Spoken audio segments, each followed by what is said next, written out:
Alrighty, party peoples of the interwebs, a quick vlog tonight because we've got to give a shout out and give credit where credit is due to our boy Good Logic, Joe Neerman out of New York, who filed Article 78 proceedings in the New York prosecution on the hush money payment business.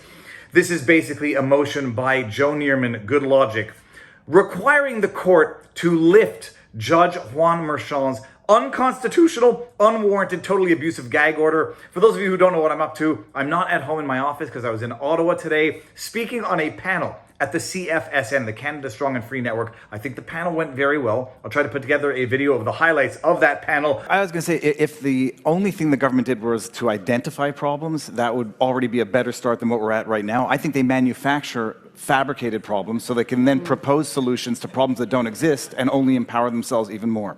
C11, C18, C63. And like it's wild because C11, which was Online Streaming Act, what was the problem? I mean, the problem was, from the government's perspective, there was free speech on the internet and they weren't making money off of it and they weren't suppressing it or silencing it for what they considered to be disfavored political speech. So they manufacture a problem, and then if you come out and say this is unnecessary, well then you're anti-Canadian content.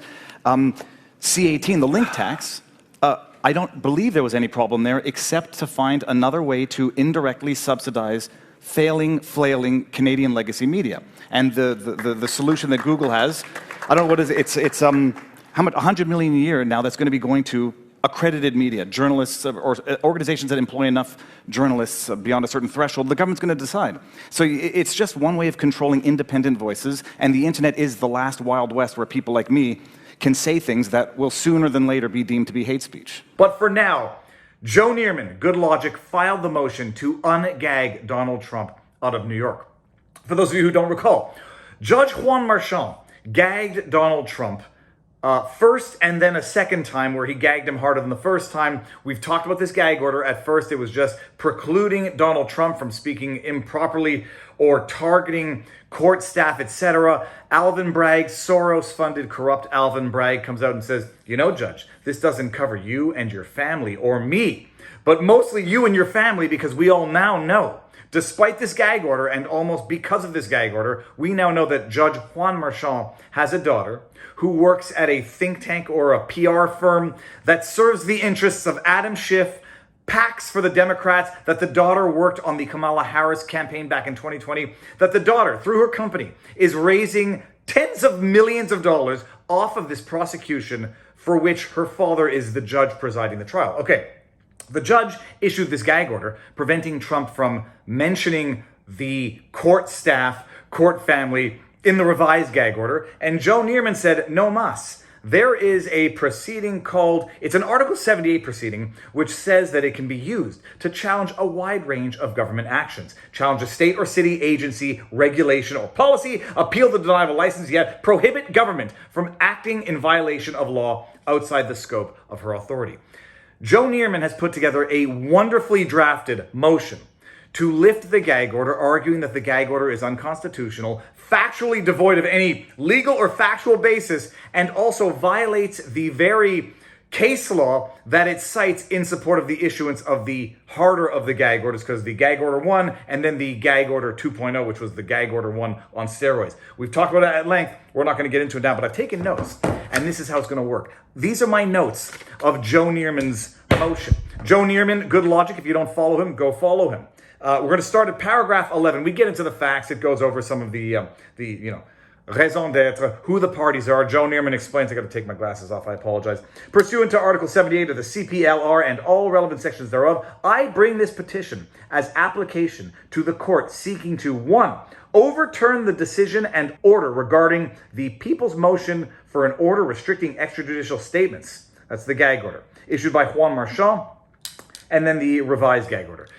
Neerman goes in to explain who he is. He says he's a law tuber, a lawyer, a member of the press, certified credentialed member of the press, and that not only does Trump have the right to speak, but the general public has the right to hear. You see, the First Amendment is not only the right of an individual to say things, it's the right of the broader population to hear things, and the right of the press to hear what a candidate has to say during an election cycle, during an election season. And so Joe Neerman comes out and says, look, I'm a lawyer. I have a LawTube channel, a YouTube channel, a Rumble channel, a locals community.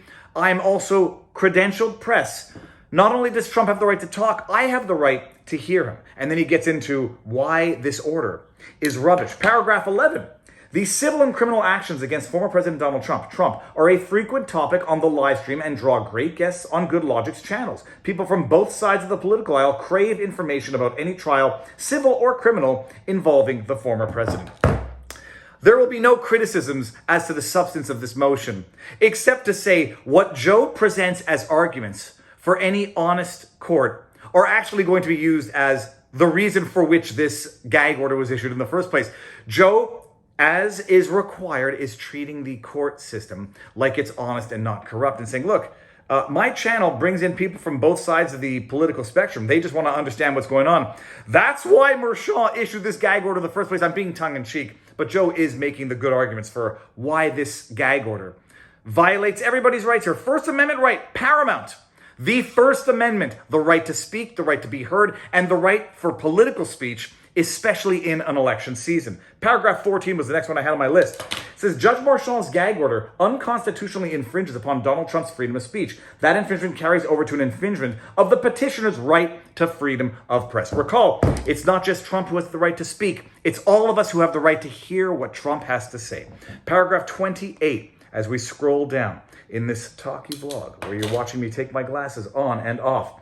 With international media attention swiveling toward New York in anticipation of the first criminal trial of a former president or major party presidential candidate, this was the time when Trump's right to speak was most meaningful and necessary. Thank you, Joe, for saying what everybody should understand out loud and clearly. The belated timing of Bragg's motion was as damaging as possible to the defendant and provided little opportunity for appellate oversight prior to the trial. This point cannot be overstated. We've talked about it, but it's worth repeating. Alvin Bragg had had these allegations in their back pocket for years. Recall, this relates to hush money payments back in 2016, 2017. Set aside the fact that the first DA, who was not corrupt enough to go through with the indictment here, they've had these charges in their back pocket since 2016, 2017, and only now in the year leading up to the election decide to bring these charges this late in the game in the election year, denying basically as much appellate right opportunity to Trump as possible. But most importantly, they bring it in the election cycle so they can gag Trump in the election cycle. People, this is lawfare election interference. If you don't understand that, it's because you don't want to understand that or because you like it. So Joe Neerman, Good Logic, is highlighting the fact that they waited a long time to bring these charges, and they did it in such a manner to prejudice Trump's political speech in as much as humanly possible. It wasn't an accident, it was by design. Paragraph 37 is where we're going after this. The court's analysis stands in a 180-degree opposition to the very cases that the court used to justify its decision in the orders. The initial sentence set forth in the discussion portion of the ORES reads, bottom line, I'm not going into the analysis of the case law because it's boring and I don't have time for it tonight. But bottom line, Joe says, look, the case law that you cited, Judge Merchan, to justify your gag order is actually 180 degrees in the opposite direction. It is the reason for which you should not have issued it. And from what I understand, and hopefully I'm not wrong, the case that Merchan cited to suppress Trump's First Amendment speech involved a conflict of First Amendment rights between two individuals, not between a defendant and the state. And so in this case where you have two conflicting First Amendment rights among two individuals, well, then you do a balancing act. You see who's going to be more greatly prejudiced. In the case at hand, you have one individual's First Amendment rights set against the power of the state. And so it's not even analogous to the decision that Judge Merchan cited. Not only that, that decision undermines Judge Merchan's order itself. That's the argument, and we'll see where it goes. Section 40, if you have a bad feeling after all of this work, how long was this motion? This motion is like many pages. Joe put in blood, sweat, and tears. Maybe not blood, probably sweat, maybe some tears. He put in a lot of work for this. What's going to happen? I think a judge is going to hear it as at the time of shooting this vlog tomorrow at 3 o'clock. And I think a judge is going to say, yeah, no, the judge issued his order. And big bad Trump with his Truth Social posts, he risks wreaking havoc across the American society. Paragraph 43 was the next one I had. What reason was that? Wherever, quote, fair administration of justice, end quote, is pitted against First Amendment rights, fairness is always moored to an objective of protecting the rights of the accused. Fair administration of justice in this context is designed to protect an individual's right to due process and his right to a fair trial. Every time the court is engaged in this analysis, it was in recognition of a potential clash between the 5th, 6th, or 14th Amendments versus the First Amendment. Fair administration of justice, paragraph 44, is never used as a basis to protect the state from the accused. There is no constitutional amendment designed to protect the state from the accused. This is the amazing thing. The Judge Marchand, in balancing this case that doesn't prove what he says it proves, says, well, First Amendment right, fair administration of justice. Yeah, we better shut the defendant up so that he doesn't impede or infringe on the fair administration of justice. Holy crab apples. Set aside the fact that what Neerman, good logic, is highlighting here is the fact that the court is now saying, yeah, we're going to shut up defendants on the basis of protecting the government. The fair administration of justice under these circumstances would be to allow the defendant to talk, to defend himself in the court of public opinion, to defend himself while other witnesses are not so gagged and are defaming and besmirching the accused while the accused remains gagged and unable to respond to them. The people who can talk bad about Trump? Well, A, the judge. B, the prosecutor. C, the witnesses. Convicted perjurer there, Michael Cohen. Convicted porn star, Stormy Daniels. And they highlight that, Joe highlights that in the motion, but then we're going to skip a little bit to the end here, paragraph 75. Which reads as follows, if I can even see the numbers here. The orders cannot be constitutional because the lack of an evidentiary hearing has left everybody ignorant of whether there is a compelling need to restrain speech at all, and if so, what measures are properly tailored to address that need. Joe highlights the fact that there was no evidentiary hearing. It was the judge pulling it out of the air, or as I like to say, pulling it out of his butt. Just basically saying, yeah, Trump has issued some tweets. There's been some spike in mean emails, mean messages on social media, yada, yada, yada. As if maybe not even correlating the fact that the more you gag Trump, the more there's going to be public outcry to gagging the former president, current leading presidential candidate, during an election season in the face of what many people rightly believe to be abject lawfare political persecution. Maybe it's not Trump's truth posts that are generating this backlash. Maybe it's the conduct of the court, but bottom line, you didn't show any evidence to substantiate any of this. You just pulled it willy-nilly out of the back of your hat after Alvin Bragg said, oh yeah, remember, Judge, the first gag order doesn't cover you and your corrupt daughter who is making money hand over fist in light of this prosecution. By the way, there were apparently some tweets that Judge Juan Marchand's daughter had tweeted out when her Twitter account was active, saying something along the line of, you deserve to be in jail. These are alleged tweets from the judge's daughter's alleged Twitter account saying, you belong in jail, Trump. And you know who has the ability to put him in jail? Her father right now, while she makes money, while she runs to the bank as a result of this prosecution. Paragraph 80 reads as follows. On the issues of compelling need and issuance of a remedy that is narrowly tailored, the orders thoroughly wilt under strict scrutiny. It's very poetic, Joe. Basically saying this wasn't even the most minimally invasive, minimally intrusive violation of constitutional rights that you could have had to resolve whatever perceived problem that you didn't evidentiary substantiate in any hearing because you didn't do it. So it's not even the most restrictive solution to the manufactured problem. Paragraph 86 reads as follows: a review of the film's trailer, because now we're getting to the fact that the witnesses can come and go on social media, say what they want. They can release documentaries to defame the defendant who has been gagged. Stormy Daniels released the documentary at a very convenient timing. Alvin Bragg comes in with the prosecution at very convenient timing. Doesn't leave enough time for appellate review, rushes it through, results in gag orders during an election year. And Stormy Daniels comes out promoting her documentary. Stormy Nights, I don't know what the hell it's called. I'm not even watching it.